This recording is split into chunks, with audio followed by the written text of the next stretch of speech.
예를 들어서 이제 이 N화가 N저에서 N고로 갈 수 있는 요소가 바로 그거잖아요. 그럼요. 미국의 금리가 인하됐을 경우 이 폭이 줄어드니까 네. N고로 갈 가능성이 있다. 네. 근데 그 속도의 문제는 이제 미국이 얼마나 빠른 속도로 내리느냐, 네. 아니면 완만하게 내리느냐 그 차이라고죠. 그렇죠. 그런데 이제 환율에는 영향을 미치는 게 두 가지 요소로 나는 봐요. 네. 이 금리의 문제, 금리차. 이 금융정책 문제 하나하고 또 하나는 경상수지 문제가 있어요. 경상수지. 이게 중요하잖아요. 네. 경상수지는 이제 한마디로 말해서 수출을 많이 하는 나라는 자국 통화 가치가 높아갈 거라고요. 달러로 이제 거래하니까. 네. 그런데 이제 이게 수출이 자꾸 적자로 가게 되면은 예. 자기 통화 가치가 떨어지면서 이게 이제 소위 말하는 일본 입장에서는 엔저로 가는 거죠. 그렇죠. 요 두 가지가 있는데 그래서 지금은 보면은 이 금리 정책에서 금리는 지금 거의 유동성이 별로 없이 그냥 멈춰 있다고 보니까 별로 변동이 없는 건데 네. 그 지금 이제 최근에 150엔 있다가 151엔도 제일 마지막까지 갔다가 네. 어제 그랬었는데 오늘은 네. 또 얼마나 올랐는지 모르겠습니다만 자 이런데 그러면은 이게 지금 금리가 멈춰 있으면은 엔저 그 멈춰 있느냐 이거예요. 환율이 예. 조금씩 떨어지잖아요. 예. 이게 왜 떨어지느냐 이걸 이제 봐야 되는 거예요. 그렇죠. 그 결국 이제 이 금리 차가 계속 있으면 어떻게 될까? 이 와타나베 부인이라는 얘기 우리 예. 많이 하잖아요. 예. 이 사람들이 계속 그 작업을 할 거 아니겠어요? 네. 엔캐리 트레이드를 계속 예. 할 거 아니에요. 예. 엔캐리 트레이드가 계속 이루어진다는 거예요. 현재 지금 진행이라는. 네. 그러면 엔저가 되는 거 아닙니까? 네. 그거 하나 하고 또 하나는 이제 더 중요한 게 현금 차원에서 보면은 일본이 계속 적자화되고 있다. 구조적으로. 그게 뭐냐니까 아까 이제 일본이 해외 공장을 이전을 많이 했단 말이에요. 그러니까 해외에서 지금 이제 엔저가 되면서 돈을 많이 벌어요. 네. 그 돈을 많이 번다는 게 물품을 뭐 갑자기 더 많이 파는 것도 분명히 있을 거예요. 가격이 떨어지니까. 그렇죠. 그렇긴 하지만 그 대신 가격이 떨어지는 만큼 또 달러가 적게 들어온다고 볼 수 있으니까 네. 그거는 별로 의미 없고 다만 똑같이 이제 수출을 했다 하더라도 네. 환율로 의해 가지고 들어오면은 국내에 들어오면은 1달러당 100엔, 110엔 했던 게 1달러당 150엔이 돈이 들어오니까 네. 돈이 많이 들어오는 걸로 계산은 돼요. 계산은 되는데 근데 이제 해외 투자했던 그 지금 투자가 어떠냐? 직접 투자들이 많다는 겁니다. 직접 투자는 돈이 안 돌아온대요. 네. 다시 그게 재투자돼 가지고 그러니까 수치상으로는 그 해외에서 돈을 많이 번 걸로 수치상으로는 경상수지를 따지면은 흑자가 나는 걸로 나와요. 네. 많이 흑자가 나는 걸 35조엔 정도 흑자 난다 그러더라고요. 해외에서. 그런데 이게 들어오는 돈이 3분의 1 정도밖에 안 들어온대요. 그러니까 30% 채 안 들어온다는 겁니다. 자, 그러면 그거 하나 하고 그러면 10조엔 채 안 되겠죠? 10조엔. 그런데 지금 계속 적자가 나는 부분이 뭐냐니까 디지털 적자라는 게 있더라고요. 예. 들어보셨을 겁니다. 예. 이게 이제 소위 말하는 일본에서 아날로그 사회니까 디지털 뭐 활용하려면 가팜이라든가 뭐 구글이라든가 뭐 저기 뭡니까 아마존이라든가 네. 뭐 애플이랑 다 이런 거 활용을 하잖아요. 그럼요.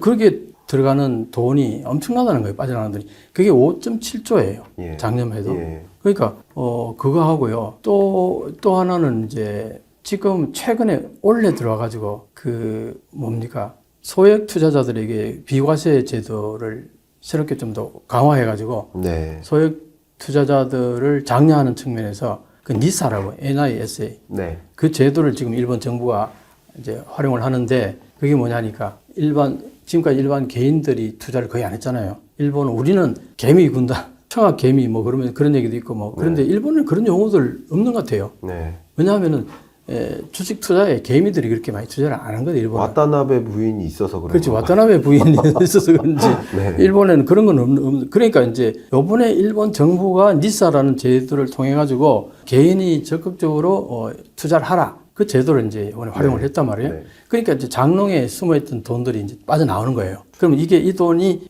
어디로 가느냐가 중요한 거 아니겠어요? 네. 이게요.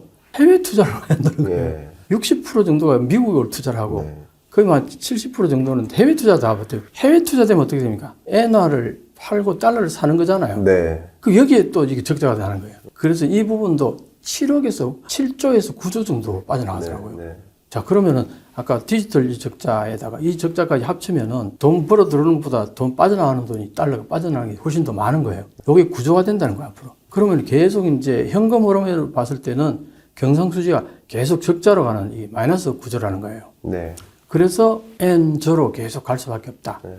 이 얘기를 하는 거예요. 경상수지 적자라는 경상수지 적자라는 측면에서. 네. 그러니까 이게 금리차가 지금 이 동력이 끌어올리는 동력보다 이 끌어내리는 동력이 지금 훨씬 더 많이 작용하고 있다는 거예요. 그래서 엔주로 갈 가능성이 많다. 네. 이렇게 보는 겁니다. 아, 네. 그 근거도 너무 좋고요. 네. 예, 경상수지 흑자 적자 추세도 봐야 되겠네요.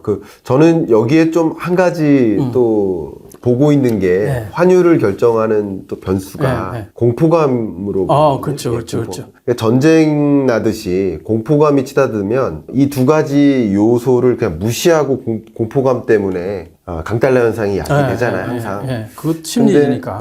그런데 지금은 약간 구조적 공포감으로 치닫게 된 것 같아요. 어디 2024년. 일본에서? 2024년이. 일본에서? 아니, 글로벌 경제가. 전 세계가. 그래서 그것을 이름하여 지경학적 분절화라고 네, 하잖아요. 네. 세계 곳곳에서 전쟁이 끊이지 않고 있고 타이완 해협을 놓고 좀 긴장감이 조성되고 있고 대만 이런 뉴스도 있습니다. 이런 여러 가지 것들이 글로벌 경제가 지정학적으로 불안감이 평상시보다 2023년까지보다 2024년 이후 그냥 레벨 다운 되는 거죠. 그러니까 조금 더 안전자산 선호 현상이 집중되면서 일본도 그렇지만 미국으로의 투자 자금이 더 몰리는 것이다라고 달러를 선호하는 달러 강세를 야기하는 거라고 보는데. 자, 그러면은 네. 아까 이제 일본을 기축통화라고 말씀하셨는데 네. 그런 측면에서 엔화로도 유입이 될 거라고 보시는 거예요? 엔화도 기축통화국으로서. 네, 그 부분은 굉장히 한번 보셔야 될 거예요. 네, 과연 그런 돈이 과연 엔화 쪽으로 들어오는가? 좋은 말씀입니다. 네. 그게 그런 돈이 엔화로 들어간다는 뜻은 아닙니다. 그렇죠. 그런 돈이 들어간다는 게 아니고요. 국제 결제 통화에서 엔화의 비중이라든가 아니면 아까 말씀드렸던 나머지 6대 총 6대 달러를 제외한 나머지 6대 통화들의 비중이라든가 이런 면에서 기축 통화로서의 역할을 달러만큼은 아니지만 달러를 제외한 나머지 국가 통화들끼리 비교해 보면 기축 통화국으로서의 역할을 한다라는 것이죠. 그렇게 그런 의견이고. 근데 제가 지금 드렸던 이 환율이라는 관점에서는 지경학적 분절화와 공포감이 24년에 고조됐기 때문에 그게 또 추가적인 강달러 현상을 야기한 것이라고 보고 있고. 그런데 이런 공포감의 레벨이 계속 유지되기보다는 또 우리가 전쟁 발발할 때 공포감이지 전쟁이 오래 지속되면 공포감이 장기화되진 않잖아요. 그렇죠. 마치 그런 것처럼 이 지경학적 분절화라는 어떤 지정학적 불안이라는 소재가 24년 내내 지속된다기보다는 이제 하반기 정도에 좀 빠질 것이다라고 보고 있거든요. 심리적으로. 그런 면에서 또 엔화를 보는 것도 중요하지만 또 일본의 여건 경상수지 흐름도 보는 게 중요하지만 또 달러에 대한 투자 자금의 유입이라는 관점에서도 또 봐야 된다라는 생각에 그 말씀하고 연계되는 건데 결국은 이제 일본 국내에서도 엔화를 소지하는 것보다는 해외 통화를 소지하려고 하는 심리적인 요인이 더 커진다. 맞습니다. 그런 얘기가 이제 나오잖아요. 그럼요. 그러니까 이게 어떻게 보면은 일본 국민들조차도 일본 엔화를 기축통화로 이제 안 본다는 거예요. 그렇죠. 기축통화로서의 지위는 좀 줄어들고 준 기축통화로도 안 본다는 얘기입니다. 최근에는 도이치뱅크인가 거기에서는요, 엔화를요, 아르헨티나에 패스하고 튀르키예요? 튀르키에 패스 여기에 갖다 대요. 같은 그렇게 하면 안 되는데. 지금 그렇게 그 부류로 분류를 하더라고요. 그 정도로 지금 엔화가 과거 같지 않다는 거죠. 그게 이제 결국은 일본 내의 경제 펀디멘털 자체가 튼튼하지 못하니까 미래가 별로 밝지 않다고 보는 거죠. 그러니까 엔화의 전망이 밝지가 않다 이렇게 다 보는 겁니다. 좋은 말씀이십니다. 어쨌든 그 나라의 통화 가치는 그 나라의 펀더멘털을 반영해 주고도 있기 때문에 아마 지금까지 말씀 나눈 바대로는 이 질문을 굳이 드리지 않아도 될 것 같지만 일본 경제가 장기적으로 잃어버린 30년을 겪었다가 반짝 회복은 됐는데 다시 돌아갈 수도 있다라고 보고 계신 것 같습니다. 그러니까 이제 다시 돌아갈지도 모른다고 얘기를 하면은 무슨 근거로 가지고 그렇게 얘기하느냐고 당연히 질문 나오겠죠. 지금 답변이 다 나온 것 같은데. 그러니까 많이 지금 보셨다면 대충 이런 걸 보면은 일본 쉽지 않겠네. 다 알 거예요. 근데 방금 말씀드렸듯이 지금 엔저가 이게 계속 가는데 이걸 엔고로 하려면은 유일하게 일본 정부가 할 수 있는 건 아무것도 없어요. 거의. 그런데 유일하게 할 수 있는 게 금리 올리는 밖에 없잖아요. 근데 금리를 못 올리잖아요. 못 올리는 거죠. 올리는 순간 정부 부채에서부터 시작해서 일본은행에 안고 있는 국채의 나오는 이자, 지불해야 될 이자가 어마어마하단 말이에요. 그래서 못 올리잖아요. 못 올리죠. 그러면 어떻게 되느냐? 방금 얘기했듯이 이 구조적으로 일본 돈이 들어가는 데는 굉장히 많단 말이에요.